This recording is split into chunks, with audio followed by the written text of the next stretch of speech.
1980 की बात थी। ये तब की बात है जब 1980s में स्टार्टिंग हुई थी और हमारे पूरे शेयर बाज़ार को सट्टा बाज़ार कहा जाता था। सट्टा बाज़ार इन द सेंस यहाँ पर प्योर स्पेक्यूलेशन चलता था।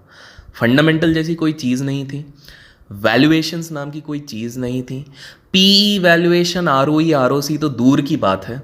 यहाँ पर सिर्फ चलता था सौदा लो सौदा काटो। इसी के ऊपर एक मूवी भी बनी थी, अगर आप लोग जाके देखना चाहते हैं तो आप देख सकते हैं, गफला नाम की। लेकिन दोस्तों मैं आपको बता दूं, गफला मूवी में सिर्फ 60% ऑफ रियलिटी बताई है। तो जो लोग अपने कंक्लूजन उस एरा के डिराइव कर देते हैं कि अच्छा ऐसा हुआ होगा, मेहता साहब ने ये किया होगा वो किया होगा, वो सिर्फ 60% है। उसमें बहुत सारी चीज़ें नहीं दी गई हैं। फॉर एग्जाम्पल, मेहता जी के साथ उनके ब्रदर काम करते थे to rig the prices, to manipulate a lot of things. कुछ चीज़ें ऊपर नीचे करके बताई गई है बिकॉज उनको डिप्लोमेटिक होके करना पड़ता था। वहाँ पर उनने ये नहीं बताया कि किस तरह सिर्फ एक शख्स नहीं था, 3 लोगों की तिगड़म थी जिनने मिलके मेहता साहब को परेशान किया था। बिकॉज ऑब्वियसली ये लोग अभी अलाइव हैं, तो कहीं ना कहीं फिल्म के डायरेक्टर्स और ये सारी चीज़ उनसे भिड़ना नहीं चाहते थे। पर आज मैं आपको कुछ इंटरेस्टिंग चीज़ें बताने वाला हूँ जो शायद आपको नॉर्मल मीडिया पे ना मिले, ना सोशल मीडिया पे मिले। फॉर एग्जाम्पल, मैं सिंपल सी बात आप लोगों से पूछता हूँ कि केतन पारेख जो इतने बड़े हैं, आपको हर्षद मेहता को तो भी कुछ वीडियोस मिल जाएंगे, केतन पारेख का एक भी इंटरव्यू आप निकाल के बताइए, जबकि वो इतने पॉपुलर थे, मीडिया वाले इनके आसपास घूमने की कोशिश करते थे, उनको कवर करते थे, लेकिन आपको एक भी वीडियो केतन पारेख का ऑनलाइन यूट्यूब पे या कहीं पर भी नहीं मिलेगा। बिकॉज मैं हमेशा कहता हूँ कि हर चीज़ गूगल और यूट्यूब पे नहीं मिलती। जो आजकल के लोग आके बोलते ना, अरे गूगल यूट्यूब आ गया, एक्सपीरियंस की ज़रूरत ही नहीं है, इसकी ज़रूरत नहीं है, उसकी ज़रूरत नहीं है। दोस्तों, हर चीज़ ना इधर अवेलेबल नहीं होती, और हर चीज़ जो यहाँ पर रहती भी है, जो जैसी है वैसी होती नहीं है। वही आज के वीडियो में आपको बताने वाला हूँ, तो बिल्कुल ध्यान से सुनिएगा। अगर कुछ भी पसंद आए तो याद से इसे लाइक कीजिए, ताकि इसी तरह के इंटरेस्टिंग इन्फॉर्मेशन जो मैं अपने नेटवर्क से पता करता हूँ, जो जब तक आप उस तरह के लोगों से नहीं मिलते हैं, दलाल स्ट्रीट के पुराने वेटरन से नहीं मिलते हैं, तब तक शायद आपको ना पता लगे। तो मेक श्योर आप लाइक कीजिएगा, शेयर कीजिएगा और सब्सक्राइब कीजिएगा। तो जो 80s के पहले का दशक था वो बिल्कुल अलग था। उस समय पे मनु भाई करके एक थे जिनको कोबरा ऑफ द स्ट्रीट कहते थे। ये किताब भी है, बुल्स बियर्स एंड ऐसा करके एक किताब है जो आप पढ़ सकते हैं, जिसमें थोड़ा बहुत इसके बारे में दिया गया है। तो जो मनु भाई रहते थे, तो मनु भाई चलाते थे बियर कार्टेल। बियर मतलब जो लोग हमेशा स्टॉक्स को ठोको ठोको, बेचो बेचो, यही करते रहते हैं। मतलब बिकॉज उनको पता रहता था कि उस समय पे जिस तरह के प्रिवेलिंग रेट्स रहते थे, तो वहाँ पर नो डाउट सबसे सही तरीका होता था सेलिंग करने का ही। बिकॉज लोग लेते थे 20-30% के ब्याज पे उस टाइम पे, फिर शेयर उठाते थे। अगर ये उनको सेल करेंगे और प्रेशर बनेगा, तो जो व्यक्ति उसको मार्जिन को पे नहीं कर पाएगा, क्योंकि लेंडर्स जिनने पैसा दिया हुआ है वो उस पर इंटरेस्ट मांगेंगे कि भाई तुमने हमसे पैसा लिया है स्टॉक खरीदने के लिए, अभी दो। वो जब नहीं दे पाएंगे तो कंपल्शन में उनको लॉस बुक करना पड़ेगा और रिपल इफेक्ट आएगा। अचानक से जब सब लॉस बुक करेंगे तो मनु भाई को प्रॉफिट हो जाता था। तो ये उस समय की बात है जब मनु भाई बिल्कुल चलते रहते थे। तो तभी उनको कोई एक व्यक्ति हमेशा नोटिस करते रहते थे। मतलब रिंग में अपने पिताजी के साथ जाते थे और वो उनको नोटिस करते रहते थे। और वो कोई नहीं थे, वो थे हमारे आरडी साहब। मैं चाहूँगा कमेंट सेक्शन में आप लोग ये जो एक्रोनिम्स में यूज़ करता हूँ, ताकि मेरे को भी पता लगे, आप लोग थोड़ा बहुत जब मेरे वीडियोस देखते हैं कितने लोग अब समझने लग गए एक्रोनिम्स। तो आरडी साहब देखते थे एंड काफ़ी इन्फ्लुएंस हो गए। आज जिनको हम कहते हैं कि देश के एक बहुत ही ज़्यादा धनवान व्यक्ति हैं, आरजे के गुरु हैं, और जो बहुत सारा मतलब पैसा कमाया है और बहुत बड़ा बड़ा वैल्यू इन्वेस्टिंग करा है एमएनसी कंपनीज में, उनकी शुरुआत कभी भी वैल्यू इन्वेस्टिंग से थी नहीं। वैल्यू इन्वेस्टिंग इन सभी के लिए कवर अप था। जी हाँ दोस्तों, ओपनली कोई मीडिया में आके ये चीज़ें नहीं कहेगा, बिकॉज जाहिर सी बात है कुछ मान मर्यादाओं के बीच में उनको रहना पड़ता है, कुछ चीज़ें रहती हैं। मैं एक्रोनिम्स यूज़ करूँगा, आशा करता हूँ आप लोग उनको गेस कर लेंगे। तो यहाँ पर आरडी साहब का एक शुरुआत हुआ, प्लस वो बीकॉम अपनी पूरी नहीं कर पाए थे। पिताजी के देहांत के बाद उनको जल्दी अपने पिताजी का जो ब्रोकर का बिजनेस था वो संभालना पड़ा, और वहाँ से शुरुआत हुई थी। दोस्तों, मैं थोड़ा आगे जाता हूँ इस कहानी में। जब आरडी साहब स्ट्रीट पे एक नाम हो गए थे, लेकिन वो अपने आप को हमेशा हम्बल रखते थे। हम्बल इन द सेंस वो ज़्यादा लोगों से मिलना मिलना नहीं चाहते थे, ज़्यादा शो ऑफ नहीं करना चाहते थे कि मैं इतना पैसा बना रहा हूँ, ये कर रहा हूँ, वो कर रहा हूँ। लेकिन जो बियर कार्टेल रहता था, जो बियर ग्रुप हमेशा याद रखिए फंडामेंटल एनालिस्ट के अगेंस्ट जाएंगे, फंडामेंटल वैल्यूज़ के अगेंस्ट जाएंगे। ये लोग वो रहते हैं जो हमेशा शेयर्स को गिराना चाहते हैं, ये वो उस तरह के लोग रहते हैं। थोड़ा बहुत शायद मैं इस कैटेगरी में आता हूँ, बट एनीवेज ये वीक शेयर्स को गिराना चाहते हैं, and exactly that is what I also preach. Strong shares को मैं कभी आपको जाके नहीं बोलूँगा कि HUL को जाके पीट के आओ, मैं आपको ये ज़रूर कह सकता हूँ कि जो वीक जा रहा है उसको बिल्कुल पीटो। तो ये बिल्कुल वैसा करते थे।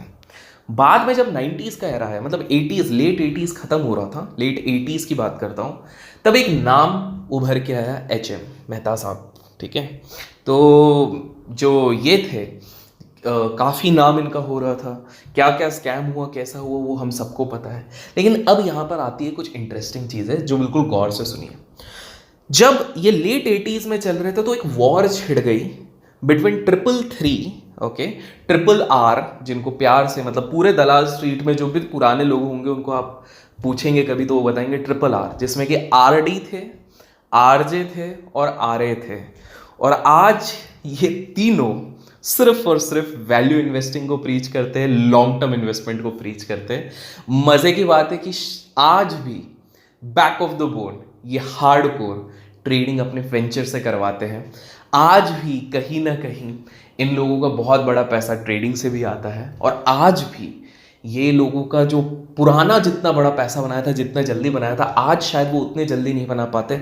लेकिन इनके खुद के पंटर लोग बैठे हुए हैं जो ये सारी चीज़ें करते हैं। हैरानी की बात है कि मीडिया जगत जिस तरह से इसको कवर करती कि everything is about in India value investing, value investing, value investing. No doubt मुझे समझ में आता है कि इन्वेस्टिंग एक रिटेल के लिए ट्रेडिंग इतना आसान नहीं होता, इन्वेस्टिंग तो भी थोड़ा सक्सेस के चांसेस कंपैरेटिवली ज़्यादा है, भले उतने ज़्यादा पैसे नहीं बने लेकिन एक कंपैरेटिव चांसेस ज़्यादा है। लेकिन सच्चाई ये है कि ये RRR भी एक हार्डकोर ट्रेडर रह चुके हैं। अब इसमें क्या हुआ था, 80s में जब इनकी लड़ाई हो रही थी तो एक काउंटर था अपोलो टायर्स, मैंने कल ट्वीट भी किया था। तो अपोलो टायर्स पे इन लोगों का भिड़त हो रही थी क्योंकि HM साहब चाहते थे कि भाई अपोलो टायर ऊपर जाए और RD साहब चाहते थे कि नीचे आए। तो ये लोग यहाँ से सौदा बना रहे थे काटने के, सेल फॉरवर्ड कॉन्ट्रैक्ट्स रहते थे उस समय पे दोस्तों, जिसको आज हम फ्यूचर्स कहते हैं। सेटलमेंट का साइकिल अलग रहता था, वहाँ पर आप ज़्यादा दिन तक आप कर सकते थे, बीच बीच में बहुत धंधली भी होती थी बिकॉज तब डिजिटल नहीं रहता था प्लेटफॉर्म। तो वहाँ पर HM साहब खरीद रहे हैं, यहाँ पर RD साहब बेच रहे हैं, RD साहब के साथ RJ साहब भी बेच रहे हैं और RJ साहब के साथ अपने RA साहब भी बेच रहे हैं। ये करते करते करते करते करते इन लोगों को पता नहीं था कि भाई HM साहब के पास बैंक्स का सपोर्ट आ गया है, लाइक SBI एंड PNB। हो सकता है आपको ये वीडियो वापस एक बार देखना पड़ा, तो बिल्कुल देखिए ताकि आपको कंसेप्ट समझ में आए, मतलब बेसिक हम किस चीज़ की बात करें आपको समझ में आ जाएगा। और कमेंट सेक्शन चेक कर लीजिएगा, मेरे को बिल्कुल श्योर है कोई ना कोई ये क्रैक कर लेगा ये तीनों एक्रोनिम्स, ओके। और एक बार एक्रोनिम्स क्रैक कर लोगे तो आपको समझ में आ जाएगा। तो वहाँ पर ये भाई साहब बिल्कुल उधर वो बेच रहे हैं, ये खरीद रहे हैं, बट जो RRR थे इनकी इधर हार हो जाती है। इस तरह के तीन चार बैटल्स बहुत बार हुए यहाँ पर, जिसमें कि इनकी हार हो रही थी। यहीं पर जो RRR थे इनने एक पूरा प्लान बनाया। इनको जैसा ही पता लगा कि HM साहब को कहीं से पैसे मिल रहे हैं, इन्होंने प्लान बनाया कि किसी तरह इन्हें एक्सपोज किया जाए, किसी तरह ऐसा माहौल बनाया जाए ताकि ये फंस जाए।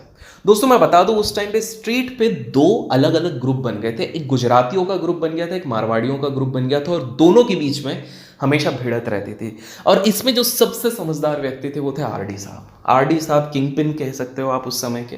मनु भाई के जाने के बाद RD साहब किंग पिन बन गए थे, बियर्स के भगवान आप कह सकते हैं। तो उनने क्या किया था, उनने कभी भी पब्लिकली नहीं बोला कि भाई मैं मारवाड़ियों के साइड हूँ या मैं गुजरातियों के साइड हूँ, कभी नहीं बोला, किसी का साइड नहीं लिया। उनने एक सिंपल सी चीज़ कर ली, वो दोनों तरफ से खेलने लगे। उनने अपने प्यादे दोनों तरफ रख दिए कि भैया भिड़ते रहे पूरी दुनिया, अपन को पैसे कमाने से मतलब है, अपना सौदा बीच से निकल जाएगा और सही समय आने पर सबको पलटा देना है एक ही जन के पीछे, वो है HM साहब। तो यहाँ पर सीन ऐसा बन जाता है कि HM साहब बहुत ईगोइस्टिक हो जाते हैं, सोचते हैं कि हमको तो कोई नहीं रोक सकता, बैंक से पैसा आ रहा है, कोई नहीं कर सकता, ये नहीं कर सकता, वो नहीं कर सकता, और SBI का कांड शुरू होने लग जाता है। फॉर मोर डिटेल्स आप लोग द इंडियन सिक्योरिटी स्कैम अगर कहीं पर भी यूट्यूब पे ढूंढेंगे तो आपको मिल जाएगा बहुत सारी चीज़ें उसके रिलेटेड। तो उस कांड में जब वो फंसे, तब हमारे आरडी साहब और उनके ट्रायो ने डिसाइड किया अब समय है, लोहा गर्म है, हथौड़ा मारना चाहिए।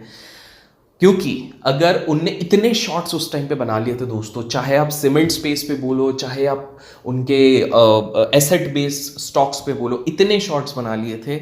मतलब आप लोग जितने ट्विटर पे ये M2M देखते हो ना, 50 लाख 70 लाख 80 लाख 1 करोड़, ये इसके सामने चिंदी हैं। और ये मैं बात कर रहा हूँ 80s और 90s की, और ये चिंदी चीज़ें हैं उन लोगों के सामने जो वो चीज़ें वो करते थे 80s 90s में। अब तो उनका लेवल ही एक अलग लेवल का चले जा चुका है। वो कभी शो ऑफ नहीं करते थे आगे कि न्यूज़पेपर में निकाल दो, ये देखो भैया अपन अंबुजा सीमेंट मारा 50 करोड़ का, ऐसा नहीं करते थे। वो लोग आराम से अपना खेलते थे, पैसा कमाते थे, शांति से रहते थे। तो यहाँ पर सीन ऐसा हो गया कि इनने बोला अब तो कुछ करना पड़ेगा, और इनने किसी एक मीडिया हाउस को थोड़ा बहुत खिलाया पिलाया, बोला कि चलो अब शुरू हो जाओ। प्लस एक अनोनिमस वे में एक बहुत ही ऑनेस्ट जर्नलिस्ट को इस चीज़ की खबर पहुंचा दी, जिनने बाद में इस चीज़ को कवर किया। अगर कोई गेस कर सकता है कौन जर्नलिस्ट थी तो वो भी आप कमेंट सेक्शन में लिखिए। उनकी एक किताब भी है इसके ऊपर, द स्कैम नाम की। अगर आपको और डिटेलिंग में थोड़ा बहुत जानना है उस जर्नलिज्म में क्या क्या कवर हुआ था, तो you can actually go and read that thing. Amazon में शायद वो अवेलेबल होगी, अच्छी किताब है, आप पढ़ सकते हो। तो यहाँ पर वो जर्नलिस्ट ने फिर निकाल दिया और बाद में HM साहब पकड़े गए, रेस्ट इज हिस्ट्री। अब यहाँ पर क्या हो गया था कि फिर बाद में ये इतना बड़ा स्कैम होने के बाद जस्ट कुछ साल में सेबी बनी, और थोड़ा गवर्नमेंट को दिखाना पड़ा कि भाई हम स्ट्रिक्ट हैं, बेचारे गरीबों का पैसा गया है, ये गया है, वो गया है। तो इसलिए उन लोगों ने क्या किया कि बोले उनको स्ट्रिक्ट होना पड़ेगा। अब यहाँ पर 333 ने क्या किया, 333 को समझ में आ गया कि हम जो कि बियर हैं, बियर्स के दाता हैं, जिनने सारा पैसा 200 करोड़ 500 करोड़ जो भी कमाया है वो सिर्फ बेच के कमाया, खरीद के कभी नहीं कमाया, सिर्फ बेच के कमाया। अब हमें इमेज मेकओवर की आवश्यकता है। तो इसके लिए डिसाइड किया गया कि उन ट्रियायों में से एक जन हमेशा के लिए अभी साइलेंट हो जाएगा फॉर आने वाले फ्यू ईयर्स। इसलिए कहीं पर भी आपको मीडिया का प्रेजेंस नहीं दिखेगा आरडी का in the next 10-15 years, until unless उनका लास्ट जो IPO आया उसके बाद उनको थोड़ा हाइप मिला, बिकॉज ऑब्वियसली IPO पब्लिक हो जाता है, नेटवर्क सबको दिख जाता है, वहाँ पर उनको वो मिला। सेकंड डिसाइड किया गया कि सिर्फ एक व्यक्ति रहेगा जिसका इमेज थोड़ा सही साठ है, जिसको अगला पोस्टर बॉय बनाया जा सकता है as a big bull. Because हमेशा बाजार को एक पोस्टर बॉय चाहिए जिसके कारण कि लोग और अट्रैक्ट होके आए। आज आप खुद देखो कितने लोग सिर्फ एक नाम सुन के आते हैं भारतीय बाजार में, वो है RJ का। तो सेम एक पोस्टर बॉय, और तीसरा वाला बैक एंड में पंटरगिरी करता रहेगा, लेकिन वो इमेज मेकओवर करेंगे वैल्यू इन्वेस्टिंग का।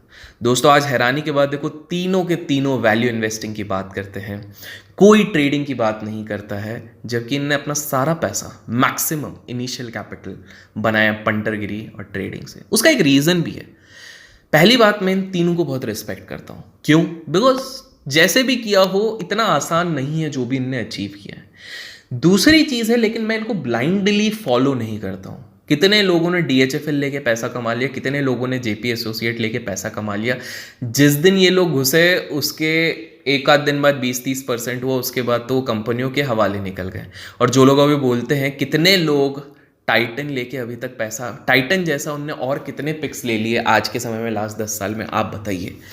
पॉइंट यही है दोस्तों, कंक्लूजन एक ही है कि जो मीडिया आपको दिखा रही है सारी चीज़ें आप बिलीव 100% मत कीजिए। जो आप गूगल पे पढ़ रहे हो हर चीज़ को 100% मत बिलीव करो। जो आप न्यूज़ में देख रहे हो उसको 100% बिलीव मत करो, बिकॉज जो दिखता है वही बिकता है, और वही आपको बेच रहे हैं जो लोगों को पसंद आएगा। आपको वही चीज़ दिखाई जा रही है जिससे उनका अल्टीरियर मोटिव, जो फाइनल अल्टीमेट मोटिव है, वो पूरा हो। तो आपको समझना है कि जस्ट बहकी बहकी बातों में आके, क्योंकि कैसे देखिए एक सिंपल सी चीज़ है, बाजार में आप जाओगे, जैसे हमारे इधर एक सुपरस्टिशन चलता था, बिल्ली रास्ता काट गई तो दिन खराब हो जाएगा। ये ऐसे ही थोड़ी आया, हो सकता है बिल्ली रास्ता काट गई, लॉजिकली देखा जाए तो इसमें कुछ नहीं होता, बट विद ड्यू रिस्पेक्ट, मान लो कोई एक जन ने बोला होगा आज से 100 साल पहले बिल्ली रास्ता काट गई थी तो मेरा दिन खराब हो गया। उसने 2 जन को बोला, 2 जन ने कोइंसिडेंटली वही ऑब्जर्व किया, उन्हीं 2 जन ने 100 जन को बोला, 100 जन ने 1000 लोगों को बोला, 1000 ने 1 लाख को बोला, 1 लाख ने 10 करोड़ को बोल दिया। 10 करोड़ में से 5 करोड़ लोग मानने लग गए, जस्ट बिकॉज उनको किसी उनके सगे संबंधी ने बोला था। और सेम चीज़ चीज़ मीडिया कर रही है, बार बार बोल के बोल के बोल के। जैसे कि आपको पता है वॉरेन बफेट स्टार्टिंग से वैल्यू इन्वेस्टर नहीं थे। वॉरेन बफेट ने फर्स्ट अपने 25 to 30 ईयर्स उनने शॉर्ट टर्म ट्रेडिंग करी थी, नहीं पता था। तो उसी तरह से इन लोगों का भी यही सिस्टम है। तो दोस्तों आशा करता हूँ आज आपको थोड़ा मैं हिस्ट्री में ले गया था, बिकॉज थोड़ी हिस्ट्री से हमको सीखना चाहिए कि किस किस तरह का माहौल बना। अगर वीडियो पसंद आए तो मेक श्योर लाइक कीजिए और कमेंट सेक्शन में याद से लिखिए। Till then keep learning, keep growing, keep investing and keep trading.